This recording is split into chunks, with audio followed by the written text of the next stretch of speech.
ባስልዮስ ወጎርጎርዮስ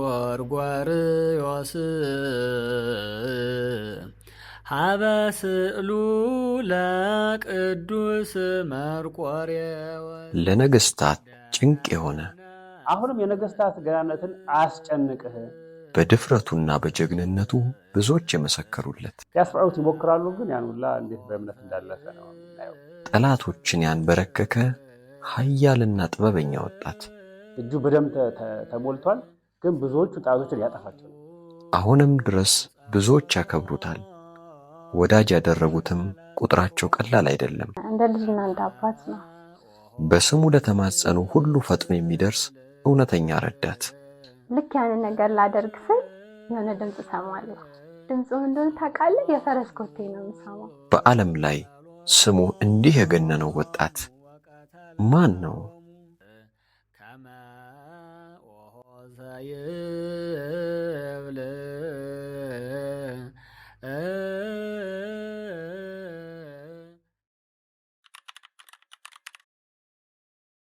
እንግዲህ ትውልዱን ስናይ የተወለደው በሮም ሀገር ነው። ሮም ነው የተወለደው። እናትና አባቱን ታሪካቸው በኋላ ወደ ክርስትና የመጡት። ከዛ ፊት የነበራቸው ህይወት የክርስትና ህይወት አልነበረም። አረማውያን ነበሩ። አህዛብ ሆነው እግዚአብሔርን የማያውቁ ኑሯቸው እንደዚህ የአህዛብነት ህይወት የሚኖሩ ነበሩ እና በአንድ ወቅት የመርቆሬዎስ አባትና አያቱ ወደ አደን ይሄዳሉ። ስራቸው አደን ማደን ነበረ እና አደን ሲያድኑ እዛ ውስጥ እንግዲህ አደን ማደኛ መሳሪያ አዘጋጅተው እንደ ትራፕ እንደ መያዣ አዘጋጅተው ነበር ነው የሚያድኑት። በዛ ማል ሲያድኑ ምን ያገኛሉ? ከላይ የገጸ ከለባት ይባላሉ። የውሻ መልክ ያላቸው ግን ሰዎች የሆኑ ያገኛሉ።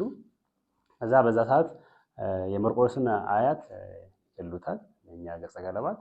ከዛ የመርቆሬዎስን አባትን ግን ሳይነኩት ነው የሚያልፉት። ግን በጣም የሚደንቀው እግዚአብሔር ሐሳብ እዛ ጋር ይመጣል። ተውት፣ እሱ እንዳነኩት። ምክንያቱም በኋላ ከሱ የሚወለድ ልጅ ይኖራል፣ እሱም መርቆሬዎስ የሚባል ነው በሚል እግዚአብሔር ተቆጣቸው፣ ከለከላቸው። እና ዙሪያውን በብርሃን ተሞላ ነው የሚለው እና እናትና አባቱ ይሄን ካዩ በኋላ ያ በክርስትና ያልነበሩ ሰዎች ነበሩ፣ ተመልሰው መጥተው ክርስትናን ተቀበሉ እና ክርስትናን ከተቀበሉ በኋላ ስማቸው ተቀይሮላቸዋል። የእሱ ስም ኖህ ተብሏል፣ የመርቆሬዎስ አባት ኖህ፣ እናቱ ደግሞ ታቦት ተብላ ተሰጣቸው። ከዛ በኋላ መርቆሬዎስ ተወለደ። መርቆሬዎስን ስም ሲሰጡት የተለያየ ስም ሰጥተውታል። መጽሐፉን ገድሉን የሚነግረን እንግዲህ ሮማዊ ነው፣ በዜግነት ሮማዊ ነው እና ሰማዕት ነው እንዳለው። ከዛ መርቆሬዎስ ተብሎ ይጠራል። ሌላ ስሙ ደግሞ ፊሉፖድሬም ይባላል። ፊሉፖድሬም ተብሎ ይጠራል። እንደዚሁ በግብፅ ቤተክርስቲያን ደግሞ አቡ ሳይፊን ብለውም ይጠሩታል መርቆሬዎስ። ሰማዕቱን ያወቅኩበት አጋጣሚ መነሻው ግቢ ጉባኤ ነው። አድማስ ዩኒቨርሲቲ ተማሪ በነበርኩበት ጊዜ ግቢ ጉባኤ ውስጥ እገለገል ነበርና እዛ ላይ የነበሩ እህት ወንድሞቼ ከኛ ቀድሞ ተመርቀው የወጡት የሰማዕቱ የቅዱስ መርቆሬዎስ ማህበር መስርተው ነበርና እዛ ማህበር ላይ ተመርቄ በወጣሁበት ሰዓት መቀላቀል ቻልኩኝ። ሰማዕቱን በቤተሰብ ነው እንዲሁ የምናውቀው። አጎታችን ሲምልም ምንም ሲል ካፉ አይጠፋም በመርቆሬዎስ የሚል እንትን አለውና አሁን በህይወት የለም፣ ነፍሱን ይማር። ግን በቃ ከሱ ጋር ያለንን ትውውቅ የጀመረው ባጎታችን ነው። በስም ማላቀው መታሰቢያ ቀኑን እንኳን በቅጡ ማላቀውን ሰማዕቱን ቅዱስ መርቆሬዎስን የዛን ቀን ማወቅ፣ ስለሱ ምንነት መረዳት ጀመርኩኝ። ከሰማዕቱ ጋር ያለን ወዳጅነት እንደ ልጅና እንደ አባት ነው። በእያንዳንዱ ነገሬ ላይ ጣልቃ የሚገባ ብዙ ነገሬን አሳስቤ ሰጥቼውም አልፈው በብዙ ነገሮች ላይ ጥበቃውን ምልጃውን የማይበት እና በቃ ሁሉ ነገርህን የምታካፍለው አባት የለም። ልክ እንደዛ ነው ያለን ወዳጅነት። ቅዱስ መርቆሬዎስ በ17 ዓመቱ ወደ ውትድርናው ዓለም ከገባ በኋላ እዛ የነበረው ኮሚትመንቱ በጣም ታማኝ ነበረ ለስራው። በጣም ጀግንነት ነበረው። ይሄ አርበኝነት ተብሎ የሚገለጸውን በሀገር መጠበቅ፣ ወገን ከማዳን አንፃር ከጠላቶች መጠበቅ ገፍተው ከሚመጡ ሰዎች እንግዲህ መከላከልን ስናስብ በውትድርናው ዓለም አለ ሰልፍ ዲፌንስ የምንበለው ዲፌንስ ሜካኒዝም የሚባል እንደ ሀገር አለና እዛ ላይ በጣም ታማኝ ሆኖ ለነበረው ኃላፊዎቹ ሲሰራ እንደነበረ ለወገኖቹ የሚያስብ የሚጨነቅ እንደሆነ እናያለን። ከገባ በኋላ ውትድርና ውስጥ የገጠመው ነገር ምንድን ነው ካለን እነኛ ነገስታቱን ስናያቸው ነገስታቱ የሄዱበት መንገድ ልክ አልነበረም። በወቅቱ በጣዖት የሚያመልኩ እንግዲህ የፀሐይ አምላክ የጨረቃ አምላክ ብለው የሚያምኑ ኢቨን የሚበላ የሚጠጣው ነው ፍሬንም የምናገኘው ከምድር የሚገኘው ነገር ሁላ ሰጫችን ማለት ነው ጣዖቶች ናቸው ብለው ነው የሚያምኑት። በዚህ እምነት ውስጥ ባሉ ሰዎች መካከል ነው እንግዲህ ይኖር የነበረው መርቆሬዎስ ማለት ነው። ለሀገሩ ታምኖ እየሰራ ግን አምልኮ ላይ ሲመጡ አቋሙን ሲቀይር እናያለን። ሊያስፈራሩት ይሞክራሉ፣ ግን ያን ሁላ እንዴት በእምነት እንዳለፈ ነው የምናየው። በዓለም አቀፍ ታሪክ ሲጠና ሰማዕታት ሲነሱ መርቆሬዎስ ይነሳል አብሮ እና የተሰጠው ክብር በጣም ትልቅ ነው። በተለይ የሞት ፍርድ ከተፈረደበት በኋላ ሰማዕትነትን ሊቀበል ብሎ ባለበት ሰዓት አንድ ጊዜ ስጡኝ ይላቸዋል ለመጸለይ። ሰማዕታት እንደዚህ ያደርጋሉ። ልክ የሞታቸው ሰዓት ላይ ነገስታት ናቸው ፈተና የሚያደርሱባቸው አንድ ያስፈቅደው ጸሎት ልመናው ጊዜ ያቀርባሉ እና እዛ ላይ የሞት ፍርድ ተፈርዶበት ያቀረበውን ጸሎት ስንመለከትና እንዲህ ይላል። ሰላም ለአንተ ይሁን ወዳጄ መርቆሬዎስ፣ የተሰጠው ምላሽ ነው የተሰጠው ክብርና ጸሎትህን ልመናን ሁሉ እንደ መልካም ዕጣን መዓዛ ወደ እኔ ደርሷል። ጌታ እግዚአብሔር ነው የሚሰጠው መልሱን። በምድር ላይ ያለህን ግዳጅ ጨርሰሃልና ተጋድሎህን ፈጽመሃልና እና በመንግስቴ ተቀመጥ፣ የተዘጋጀልን የክብር ዘውድ ተረከብ። ለራስህ ሳትጨነቅ በነገስታትና በመሳፍንት ፊት በስሜ መስክርሃልና። በእምነት ሆኖ በነገስታቱ ፊት መመስከር። እኛ እኮ አንዳንዴ አንገታችን ላይ ክር መኖሩን እኮ ሰው እንዳይብል ላንፈልግ እንችላለን። ቤተክርስቲያን እኮ ስናልፍ በስመ አብ ብለን አማትበን ለማለፍ የሚያፍር ሰው እኮ አለ። በመስቀሉ የሚያፍር በቤተክርስቲያን በሃይማኖትነቱ የሚያፍር ሰው አለ። ምግብ ቀርቦለት ምግቡን በስመ አብ ብሎ ባርኮ መብላት የሚያፍር ሰው አለ።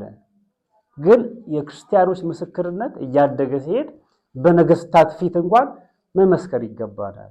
ለራስህ ሳትጨነቅ በነገስታትና መሳፍንት ፊት በስሜ መስክርሃልና ብዙ መከራ ተቀብለሃልና ስምህ በዓለም ሁሉ ይጠራል።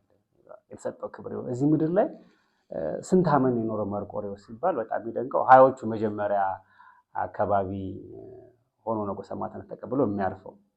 ጥቂት ዘመን ነው የኖረው የወጣትነት ዘመኑ እና ግን አሁን ደስ ስሙ ይጠራል። የተሰጠው ክብር ከፍተኛ። ምክንያቱም ምድር ላይ ያሉ ነገስታቱን ስለተቃወማቸው በፍቅር ሆኖ ስለ መሲህ በክርስቶስ አዳኝነት ስለመሰከረ እና ይሄው እድሜ ልክ ይጠራል ማለት ትልቅ ክብር ነው። ስለዚህ በእያንዳንዷ የምንከፍላት ዋጋ መስዋዕትነት ለክርስትናው እግዚአብሔር ይቆጥራታል። ጥበቃው በጣም ይገርመኛል። በጣም ይገርመኛል የሰማዕቱ ጥበቃና ቅርብ ጊዜ ያለበት ሁኔታ ለእኔ ትንሽ ከበድ ብሎኝ ነበርና አንዳንዴ ነገሮች ሲከብዱ ጥሩ ጥሩ ነገር አይታየም እና ለምንድን ነው በቃ እንደዚህ የሆነ ነው አዲስ ነገር አይኖርም እንደዚህ ነው የሚሆነው። ስለዚህ በቃ ለምንድን ነው የኔ መኖር ምንድን ነው ጥቅሙ ምናምን ብለህ እንድታስብ ያደርጉሃል አንዳንዴ ነገሮች ሲደራረቡና ራሴን ለማጥፋት አሰብኩኝ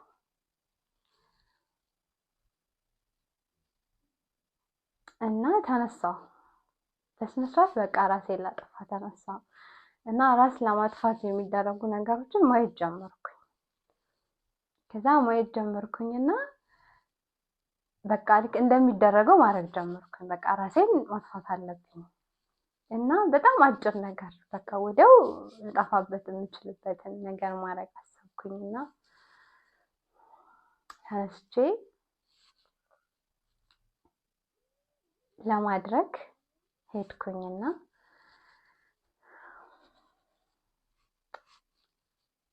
እኔ እኮ ይገርመኛል፣ በእውነት ይገርመኛል። ያን ነገር ማድረግ አልቻልኩም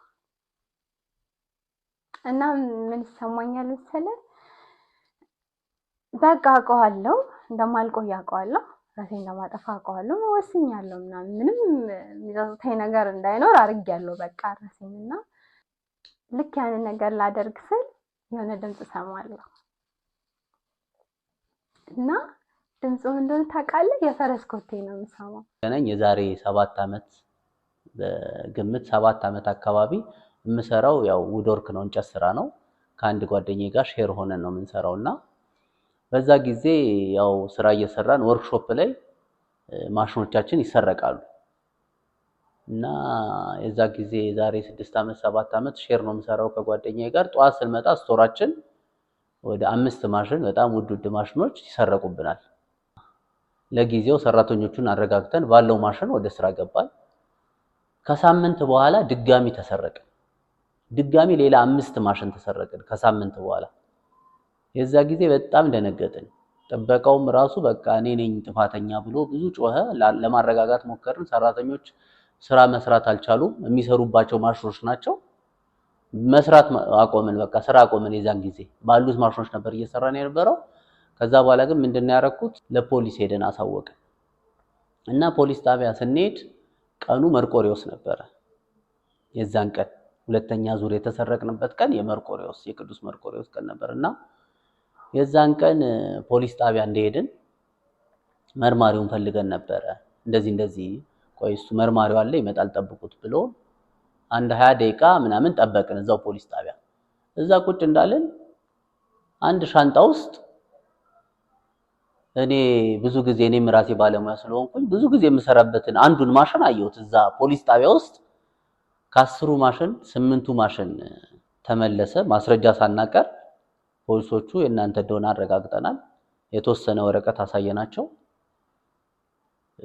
የቅዱስ መርቆሪዎስ ቀን ይሄ ተደርጎልን ወርክሾፕ ሄደን ነገርናቸው በቃ ሰራተኛው በለቅሶ ነው የተቃቀፈውና ፋይናሊ እኛ አይደለም አላሰብነውም እና ሰራተኞቹ ይሄ እኛ ስራ ልናቆምበት የነበረውን ነገር ቅዱስ መርቆሪዎስ መልሶልናል ብለው ቦርቦር ይዘክሩት ነበር ቅዱስ መርቆሪዎስ እና ቅዱስ መርቆሪዎስ ካረገልን ነገር በጣም ትልቁና ከልባችን የማይጠፋው ይሄ ነው በዚህ በቅርብ ቀን ከ2016 ዓመት ጀምሮ በዚህ የሚመላለስ አንድ ሹፌር ነበር ልጁ በአፉ መናገር አይችልም የመርቆሪዎስን ታምር መናገር የሚችለው ይሄንን ብቻ ነው ከዛ ልጁ በአፉ መናገር አይችልም ከዚህ ወደ ሰሚነሽ ኪዳነ ምህረት ሲሄድ ማለት ነው ልጁ አቁመኝ መኪናውን አቁም ብሎ መሪውን ዘሎ ያዘብኝ አለ ምስክርነቱ ሲሰጥ ማለት ነው ያዘብኝ መሪውን ይዤ ታው ልጅ ምንድነው አቁም ልጁ ለ16 ዓመት ዲዳ ነበር ብሎኛል ሰውየው ማለት ነው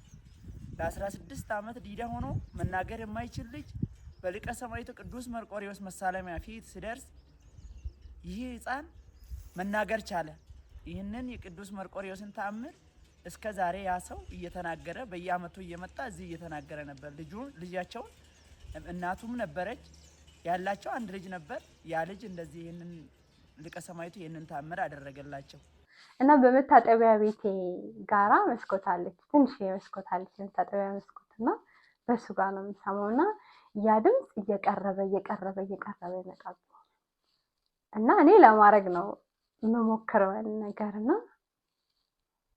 መጨረሻ ላይ ያ ድምጽ እየቀረበ ይመጣብኝና የመታጠቢያው በኩል ያለችው መስኮት ትከፈታለች እና ልክ እንደዚህ ይሄ ትንሽ ተበላሽቷል መስኮቱና እንዲው ድቅ ነገር ይላል እና ልክ እንዲው ድቅ ሲል ቀና ብያየው የምደነግጠው ነገር የለም ቀና ብያየው ሳይ በቃ የሆነ ነገር እዛ ጋር ክብድ ብሎ ልክ ስታይ ለማየት የሚከብድ ነገር በቃ የሆነ ማየት ፈልጋለህ ግን አታየውም መጠጋት ፈልጋለህ ግን አትጠጋውም ግን በቃ መስኮቱ ጋር እንዳለ የምታየው ነገር እንደዛ ነገር አያለሁኝና በቃ የሆነ ጭንቅላቴን ክብድ ነገር አለኝና ምንድነው የሆነ ያለው አልኩኝ ከዛ ቀና ብዬ ሳይ የሆነ የሚያስፈራራኝም ነገር ይመስለኛል እና ልቤ በቃ ወዲያው ድንግጥ ይላልና ከዛ ወዲያው ራሴን ሳትኩኝ እዛ መታጠቢያ ቤት ውስጥና ስነቃ በቃ ምንም ውስጥ ያለው ሰው አልመስልህም ተነሳሁኝ ምናምን ሳይ እዚህ ጋር ገመድ አለ ምናምን ነገር ምንድን ነበር እያደረኩ የነበረው አልኩኝ። ከዛ ስነቃ ምንድን ነው እያደረኩ የነበረው ምናምን እጄ ላይ ገመድ አለ ምናምን ነገር እና በጣም ግራ ገባኝ። ከዛ ለካ እኔ ሌላ ታሪክ ውስጥ ነበርኩኝ እና ለእኔ ሁለተኛ እድል ተሰጠኝ ማለት ነው። እና ሰማዕቱ ይገርመኛልና እጅግ በጣም ድንቅ አባት ነው። በቃ እጅግ በጣም ድንቅ አባት እውነትም በቃ ለወጣት የሚቆም አባት ነው ብለህ እንድታስብ ያደርግሃል። እና ያችን ቀን ለእኔ ቀላል አይደለችም። ያችን ቀን በዚህ መልኩ እንዳልፋት አድርጎኛል።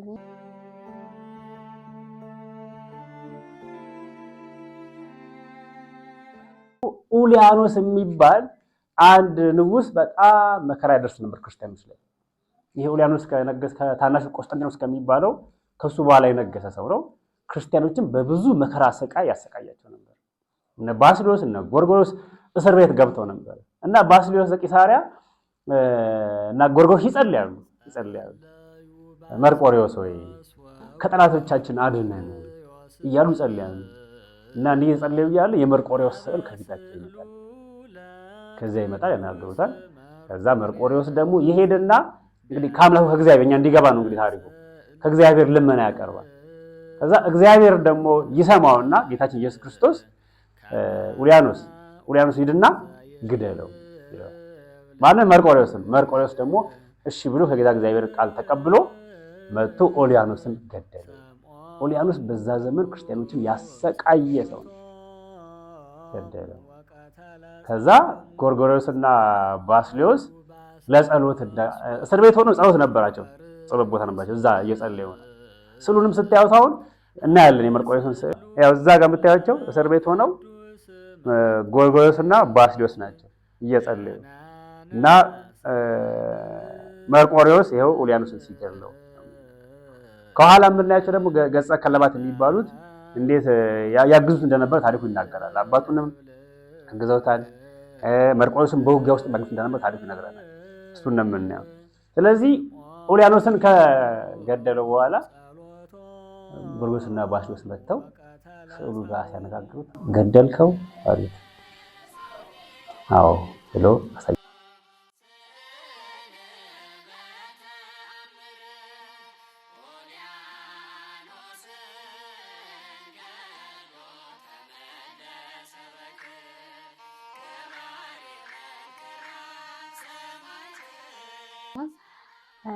እውነት ሰማዕቱን ከልብ ከተማጸንከው ያንተ ካደረግከው ቅርብ ካደረግከው እውነት በጣም ቅርብ ነው። በጣም ቅርብ አባት ነው። በቃ በጣም እና እኔ የምመሰክረው እውነት በቃ በጣም ሩሩ አባት ነው። በጣም የዋህ አባት ነው እና እንደኔ በእንደዚህ አይነት ጭንቀት ውስጥ የምታልፉ እህት ወንድሞቼ ካላችሁ በእውነት ሰማዕቱን ጠይቁት፣ ተማጸኑት። እኔ እርግጠኛ ነኝ ከዛ ጭንቀት ከዛ ፈተና ትወጣላችሁና ለእኔ ያደረገ ሰማዕቱ እኔን ያገዘ ሰማዕቱ እናንተንም ያግዛችሁ። ስላደረገልን ነገር ሁሉ እግዚአብሔር ይመስገን። ለኛ የተደረገው ለሌሎች የሚደረግ ንስሐ አባታችን ምን ይላሉ? ወዳጅን ያዙ፣ ቢያንስ አንድ ወዳጅ ከቅዱሳን አንድ ወዳጅ ያዙና ዘክሩ፣ የምችሉትን ውሃም ቢሆን ዘክሩ ይላሉና በምክንያት ነው አባቶች እንደዛ የሚሉት። እኛ ወጣቶች ያው ፈጣኖች ነን፣ ነገሮች ላይ እንቸኩላለን። ግን ደግሞ ወዳጅ አበጅቶ ለክፉ ቀን የሚሆን ወዳጅ ማስቀመጥ ጥሩ ነው። ከሰው የበለጠ ብዙ ጻድቃን በኦርቶዶክስ ቤተክርስቲያን ብዙ ጻድቃን፣ ብዙ ሰማዕታት፣ ብዙ ወዳጆች ሊሆኑ የሚችሉ ብዙ ወዳጆች አሉንና እነሱን አንዳንድ አድርገን ብንዘክር እንደ ቤተሰብ ጥቅሙ ዞሮ ለኛው ነው። ለስጋም ለነፍስም መድኃኒት የሚሆነው ያ ነው። መርቆሬዎስ በውትድርናው ለሀገር አግዟል።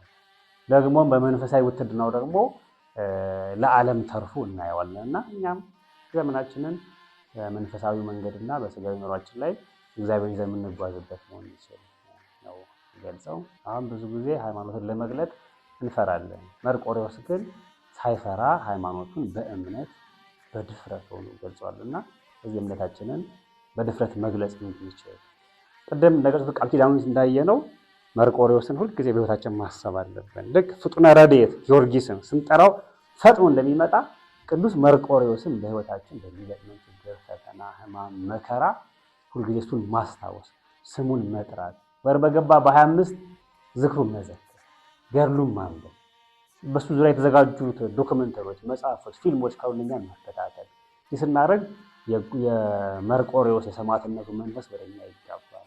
በዚህ ዓለም ላይ ያለብንን ፈተና፣ የሚዲያዎች የሚያስቸግሩን ችግሮች፣ ይሄ በሱስ የተጎዱ ሰዎች፣ ችግር ያለባቸው ሰዎችን ከዛ መውጣት የሚችሉበትን ኃይል መርቆሬዎስ ስለሚሰጥ ወደ እሱ መቀረብ ያስፈልጋል። መጨረሻ የማነሳው በዚህ ምድር ላይ ስንኖር ወጣቶች ያለው ምርጫ ሁለት ነው። ወይ ማግባት ነው ወይ መመንኮስ ነው። ማግባት በቤተክርስቲያን ስርዓት በስርዓት ተጋብቶ ጋብቻን መፈጸም መኖር ሲሆን፣ ሁለተኛው ደግሞ ከዚህ ዓለም ከጋብቻው ከተለየን ደግሞ በድንግልና በምንኩስና ጸንቶ መኖር። ይሄ ነው ምርጫው። መርቆሬዎስን አሁን የቱ ጋ ነው ብንል ቅዱስ መርቆሬዎስ በድንግልና ነው የኖረው። በድንግልና ኖሮ ነው ለክብር የበቃው። ስለዚህ እንደ ጠሪያችን እንደ አቅማችን ግን ዋናው ንጽህናን ቅድስናን መጠበቅ እንደሚገባ በጋብቻ ጸንቶ መኖር ወይም ደግሞ አይ ጋብቻውን ደግሞ ሰው ካልፈለገ ንጽሐ ጠብቆ በድንግልና መኖር። ከሁለቱ ውጭ መሆን አይቻልም። አሁን ወጣቶች የሚቸገሩት ማግባትም አይፈልጉም፣ መመንኮስም አይፈልጉም። ድንግላቸው ጠብቀው መኖርም አይፈልጉም፣ እንደፈለገ ዝም ብሎ መኖር ይፈልጋሉ። ይሄ አይሆንም። ስለዚህ ከሁለት አንዱ መመጥ ያስፈልጋል። መርጠን በዛ ላይ ተጋድሎ ፈጽመን መኖር እና ሰማዕታቱ ብዙ ነገሮችን ማሸነፍ ስለሚያግዙን ይህን መርሃግብር የምትከታተሉ መርቆሬዎስን እያሰባችሁ ከሱ በረከት እንድታገኙ ያሳስባለሁ። ወቀው ያው የህዳር 25 ነው፣ እረፍቱን የምናስብበት ነው። ሌላኛው ደግሞ ፍልሰተ አጽሙ እናስባለን። አጽሙ የፈለሰው ደግሞ ሰኔ 9 ነው። በተለይ የኮፕቲክ የግብፅ ቤተክርስቲያን ክብረ በዓል ታከብራለች። ይሄንም ሶስተኛው ደግሞ የሚነሳው ሐምሌ 25 ነው። ሐምሌ 25 ደግሞ አጽሙ ወደ ግብፅ የሄደበት ተብሎ በግብፅ ኦርቶዶክስ ቸርች ቤተክርስቲያን ክብረ በዓል አለው እና ህዳር 25ን ሰኔ 9ን እና ከዛ ሐምሌ 25ን እና አዲስ አበባ ውስጥ አሁን የዚህ ክብረ በዓል ያለው ላፍቶ ክፍለ ከተማ ውስጥ ጎፋ ቅዱስ ገብርኤል ከዛ ጀርባ ላይ ዮሐንስ መጥምቅና መርቆሬዎስ ታቦት አለ። ከአዲስ አበባ ውጭ ደግሞ በክፍለ ሀገር አሉ። አንዱ የምንጠቅሰው ግን ደብረ ሲና ላይ ያለውን የመርቆሬዎስ ቤተክርስቲያን ነው። ሌሎቹን ደግሞ ይበልጥ ማጣራት ማየት ይቻላል።